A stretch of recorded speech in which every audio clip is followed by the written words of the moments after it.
Dari Terengganu kita ingin juga sebenarnya jengahkan statistik di negeri Perlis untuk pagi ini yang telah mencatatkan 3 kes harian baru dan kita Perlis agak konsisten dengan jumlah yang sangat-sangat rendah, tapi apapun satu perlu kita ambil perhatian adalah jumlah pendaftaran juga yang sangat tinggi dari segi vaksinasi untuk negeri Perlis.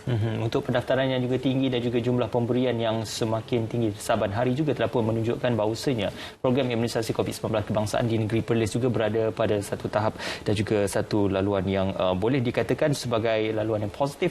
Untuk kita menggambarkan, seterusnya adalah cerita pagi dari Perlis. Ini perkongsian berkenaan program mobilisasi vaksin komuniti MOVAC yang mana di negeri Perlis juga turut diadakan, dan juga usaha-usaha ini bagi memastikan supaya bukan sahaja perlu pergi ke pusat pemberian vaksin ataupun ke pusat-pusat komuniti untuk mendapatkan vaksin, tetapi juga mobilisasi vaksin ini juga boleh turut diterjemahkan dan juga diberikan kepada komuniti secara segera.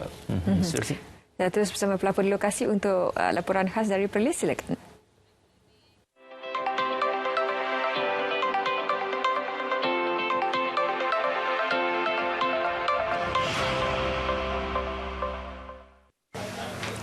Assalamualaikum dan selamat pagi untuk semua penonton. Selamat pagi Malaysia. Cerita pagi dari negeri Perlis hari ini, saya Hanis Rizana Mustafa membawakan topik MOVAC kepada anda untuk hari ini. Pelaksanaan program mobilisasi vaksin komuniti ataupun MOVAC mampu membantu usaha kerajaan meningkatkan jumlah penerima vaksin, khususnya masyarakat di luar bandar. Bagi perinciannya, sekarang ini saya bersama dengan Tuan Zulkhairi Zainal, iaitu Pengarah Jabatan Perpaduan Negara dan Integrasi Nasional Negeri Perlis. Assalamualaikum Tuan. Ya, Assalamualaikum Nis. Ya. Terima kasih.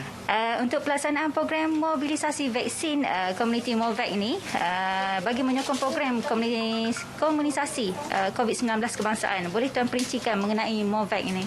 Okey, terima kasih terlebih dahulu saya ucapkan kepada PM, kepada Selamat Pagi Malaysia, kepada semua penonton yang ada yang menonton pada pagi ini.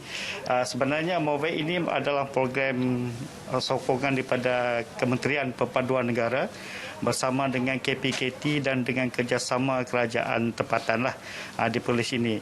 Jadi program MOVAC ini adalah program mobilisasi vaksin komuniti yang dilaksanakan menggunakan kemudahan yang dibekalkan dengan tour bus yang diubah sesuai untuk kemudahan menggerak ke satu destinasi ke satu destinasi yang kita berfokuskan kepada kawasan pedalaman, yang mana kawasan-kawasan yang masih belum ataupun jauh daripada pusat PPV yang dah dilaksanakan oleh JKN. Jadi kita membantu untuk memudahkan, meringankan masyarakat di luar sana dan juga kepada mereka yang masih lagi belum mendaftar. Jadi objektif utama MOVAC ini adalah selain daripada kita membantu untuk vaksin, tapi kita juga untuk berkempen untuk mempercepatkan, untuk memudahkan masyarakat yang di pedalaman tu untuk ikut sama mendaftar MySejahtera, dan seterusnya kita memberi ruang untuk buat suntikan vaksin secara langsung. Jadi dengan bantuan tersebut kita diharapkan akan memberikan ruang yang lebih besar kepada masyarakat, khususnya di negeri Perlis ini, untuk meningkatkan vaksinasi ke tahap 80% yang disasarkan. Itu adalah antara matlamat utama MOVAC.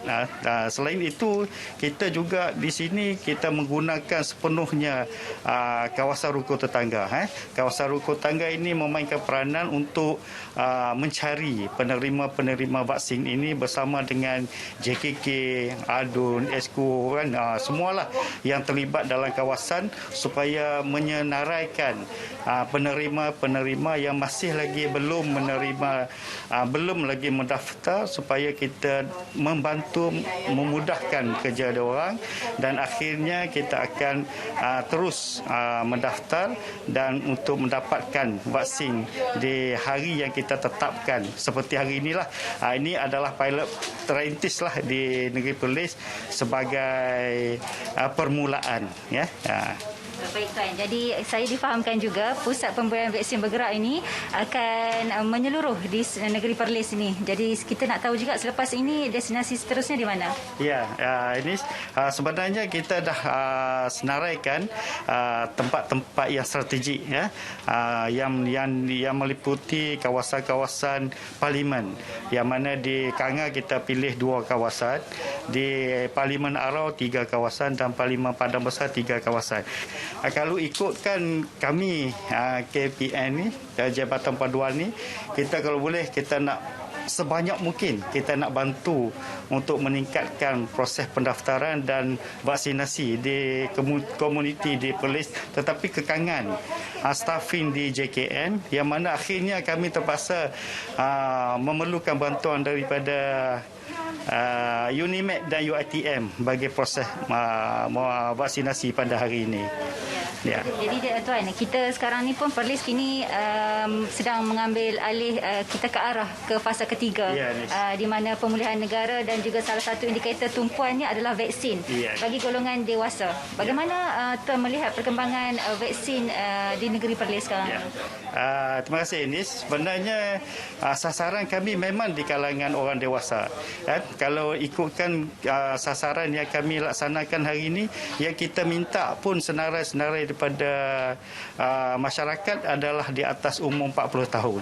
Itu adalah sasaran awal kami supaya kita nakkan supaya orang-orang dewasa ini didahulukan vaksinasi ya.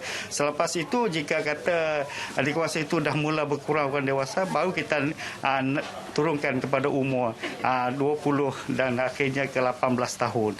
Jadi itu adalah sasaran kita supaya priority is orang dewasa didahulukan. Terima kasih Tuan Zulkhairi Zainal, iaitu Pengarah Jabatan Perpaduan Negara dan Integrasi Nasional Negeri Perlis. Jadi sama-samalah kita melaksanakan, merealisasikan negara kita, semua rakyat kita divaksinasi. Seterusnya kita berjaya membina kelompok berkomuniti berimunisasi. Jadi untuk anda semua, kembali semula perarakan tugas di Angkasa Puri, saya Hanis Rizana Mustafa.